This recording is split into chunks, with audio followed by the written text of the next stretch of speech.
Bienvenue sur cette vidéo, mon nom c'est Mamadou Diallo, entrepreneur à temps plein et l'une des choses que je fais c'est l'immobilier. Aujourd'hui, je vais vous expliquer ici aux États-Unis comment est-ce que vous pouvez acheter votre maison, votre premier immobilier locatif, d'accord? Ou bien peut-être même l'immobilier où vous voulez vivre, la maison où vous voulez vivre. Comment on achète ici, nous, sans utiliser, sans crédit, d'accord? Sans crédit. Pour ceux qui connaissent le marché américain, vous savez très bien que vous avez besoin du crédit la plupart du temps si vous voulez acheter d'une manière traditionnelle. Quand je dis d'une manière traditionnelle, je parle d'aller à la banque, comme Wells Fargo par exemple, Chase, Bank of America. Vous devez aller montrer votre crédit, montrer votre histoire de travail, d'accord? Donc, vous devez avoir un revenu, d'accord?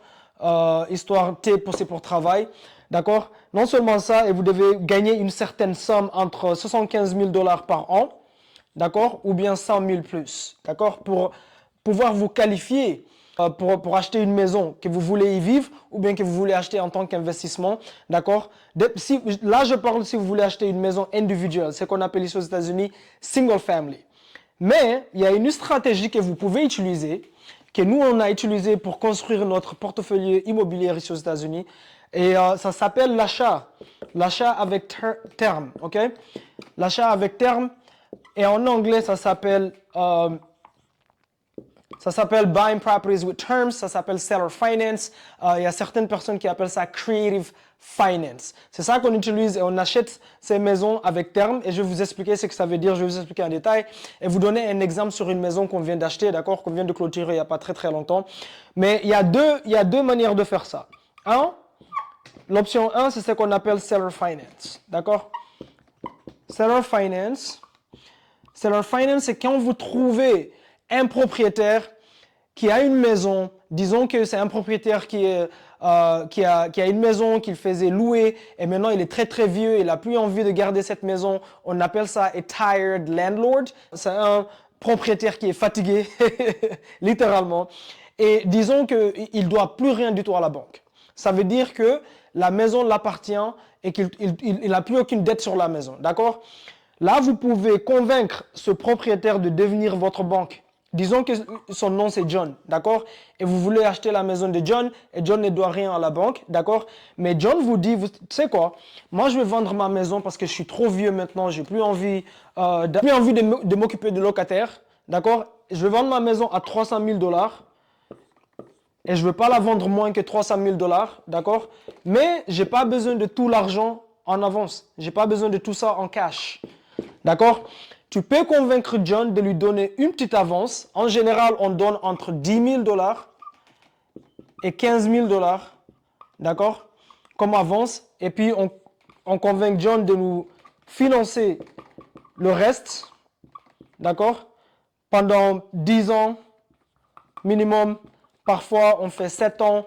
Parfois, on fait 13 ans plus, dépendant de votre manière de négocier. Et c'est ça que vous devez apprendre, c'est l'art de la négociation. C'est tout un art de négocier. Si vous ne savez pas négocier et que vous avez l'argent, vous devez vous associer avec des investisseurs crédibles qui savent négocier ce genre de deal et puis vous investissez votre argent avec eux, vous devenez partenaire et partagez les profits. D'accord? C'est l'un ou l'autre. Soit vous savez vous-même comment trouver ces biens, les négocier, les mettre sur contrat et puis vous les achetez. Soit si vous avez de l'argent mais vous n'avez pas l'expérience pour négocier, vous trouvez une personne qui le fait et puis vous associez. D'accord? L'immobilier, c'est un sport d'équipe. C'est comme le football, c'est un sport d'équipe. Vous ne pouvez pas le faire tout seul. Vous avez besoin de toute une équipe pour avoir du succès. La deuxième option, ça s'appelle subject to. D'accord? Tous ces termes que je vous donne ici, je vous conseille vivement d'arrêter de scroller sur TikTok, d'arrêter de regarder des futilités sur TikTok, allez sur Google et recherchez ces termes. Ce sont des termes légaux. Si vous les recherchez, ils vont vous donner la définition. Vous pouvez aussi aller sur l'artificielle intelligence qui s'appelle ChatGPT et vous mettez là-bas et vous dites « définis-moi ça en français » et l'artificielle intelligence va vous définir le terme subject to en français. Subject to, c'est quoi? Vous allez chez le même vendeur John qui a une maison.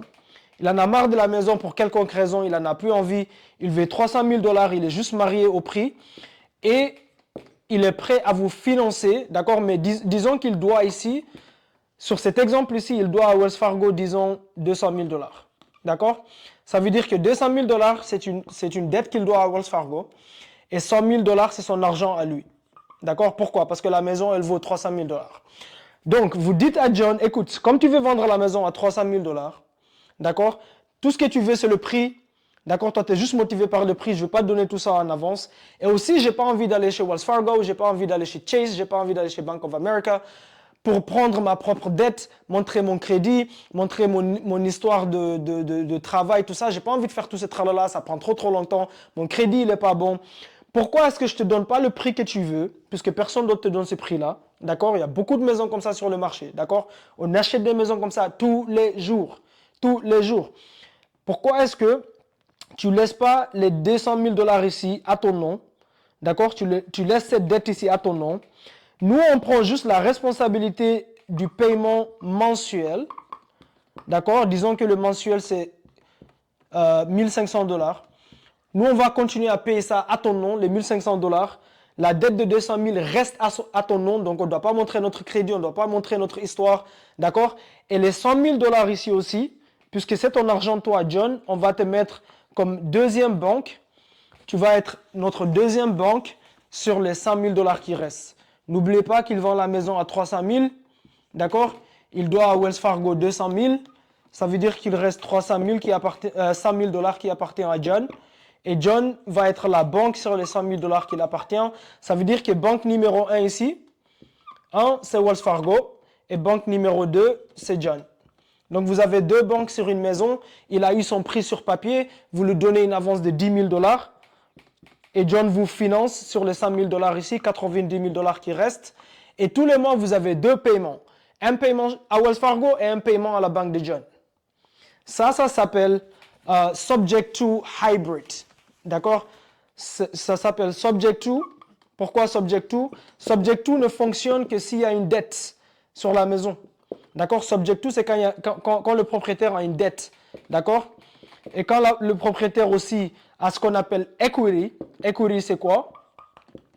Equity ici, s'il doit à Wells Fargo 300 000 dollars, disons que la maison, elle vaut 300 000 dollars, mais John ne doit à Wells Fargo que 200 000 dollars. Les 100 000 dollars de différence, c'est ça qu'on appelle equity ici aux États-Unis. On appelle ça equity. D'accord? On appelle ça equity. Et l'equity, c'est que si John vendait cette maison cash, les 100 000 dollars ici vont aller dans la poche de John et les 200 000 vont aller chez Wells Fargo. D'accord? Donc, hybrid, ça veut dire que subject to, il y a une dette. Et puis, les 100 000 dollars ici, c'est John qui vous fait ce qu'on appelle seller finance. Et ça s'appelle une transaction hybrid. Hybrid. C'est comme avoir une voiture qui est semi-automatique et semi-manuelle. D'accord? Donc, vous avez créé ici une transaction où vous avez seller finance et subject to. Maintenant, d'accord? Il faut apprendre.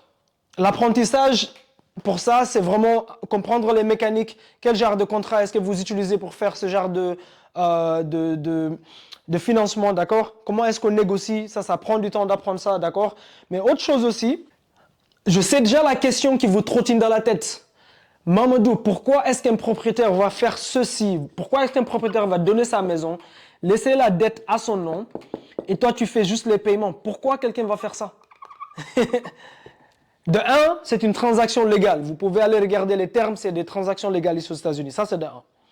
C'est des transactions qui se sont faites depuis 100 000 ans ici aux États-Unis. Tous les jours, des gens achètent des maisons comme ça, left and right, droite et gauche, d'accord? Deuxièmement, l'une des premières règles, quand vous investissez dans l'immobilier, il ne faut pas mettre votre tête dans la tête du vendeur. Qu'est-ce que ça veut dire? Ça veut dire que vous qui contactez le propriétaire pour acheter la maison, vous lui proposez ce genre de termes parce que vous êtes un investisseur. Mais la plupart des propriétaires avec qui vous allez parler et leur convaincre de faire ce genre de choses, ils n'ont plus envie d'être propriétaires ou ils n'ont jamais été propriétaires. C'est des maisons où ils habitent, ils ont envie de vendre parce qu'ils sont en train de divorcer, ils ont des problèmes financiers, ils ont leur travail, c'est des médecins, c'est des avocats, c'est des docteurs, peu importe. Ils ont leur travail qui n'a rien à voir avec quoi? L'immobilier. Ça ne les intéresse pas d'avoir des locataires. Ça ne les intéresse pas d'avoir des appels à minuit d'un locataire qui dit « Ouais, il y a de l'eau qui sort dans les toilettes, est-ce que tu peux m'envoyer quelqu'un pour réparer ?» Ça ne les intéresse pas. Donc, le fait que tu penses pourquoi une personne ferait ça, c'est parce que toi, tu ne vas pas le faire. Tu ne le ferais pas parce que tu es un investisseur immobilier. Donc, ne mets pas tes pensées à toi dans la tête du propriétaire, parce que le propriétaire ne pense pas comme toi, c'est pas un investisseur. Ils ont d'autres choses qui les préoccupent, ils ont leur vie, leur famille, leur boulot, ça les intéresse pas d'être propriétaire immobilier, et c'est pour ça que tant que tu leur donnes le prix dont ils ont besoin et que tu sais négocier, d'accord? Tu sais négocier et que tu résous leurs problèmes.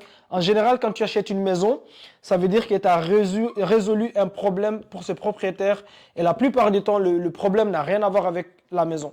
Ça a toujours à voir avec des problèmes personnels du propriétaire que tu vas régler. Ça s'appelle, tu dois avoir beaucoup de rapports avec eux. Ils doivent faire confiance en toi. Ils doivent savoir que tu sais ce que tu fais. Ils doivent comprendre comment leur crédit est protégé. Si la maison, tu transfères les titres à ton nom.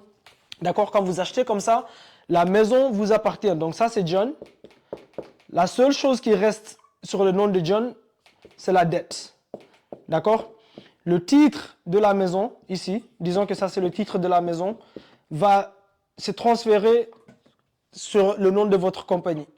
Donc la maison vous appartient, le titre vous appartient désormais et c'est juste la dette qui est au nom de John. Ça le subject to.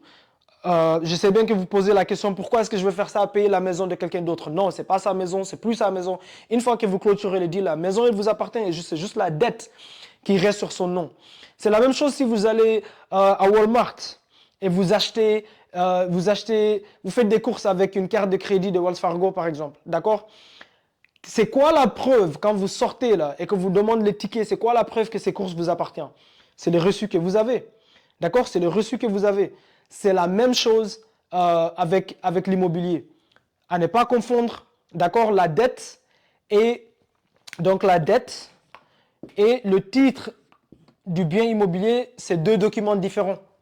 Donc, vous pouvez transférer ce document ici qui est le titre, le transférer à une autre personne et laisser cette dette ici à la personne qui a acheté la maison initialement. Ça s'appelle acheter une maison subject to. D'accord? J'espère que c'est clair, j'espère que vous avez compris. Laissez un commentaire avec vos questions.